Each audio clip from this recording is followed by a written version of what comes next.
कांग्रेस पदयात्रा रे सामिल हेले पीसीसी सभापति भद्रक जिला तिहिडी ब्लॉक रे कांग्रेस दल तरफ गांधी पथे ओडिशा कार्यक्रम अनुष्ठित हो जाइछि।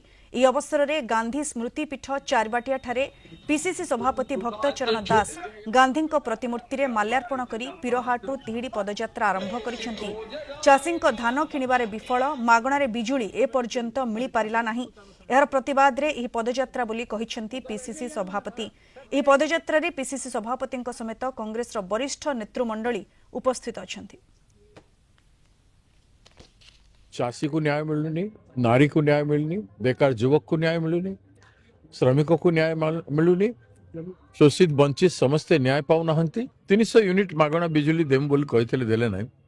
जदि देबे ताहले 90 भाग लोक उपकृत हेबे। चाषी को काहे की 31 तो कहिलो तमे काहे की पूरा धान उठेबनी अधा धान उठेबो। यार प्रत्युत्तर प्रतिवाद आमे गांधी पथे ओडिशा करी की देबा पई चाहूछु। सेथि पई ये यात्रा गांधी जहाँ जो जगह जाइए से जगह जाए केवल ओडिया को स्मरण कर देवा चाहूँ।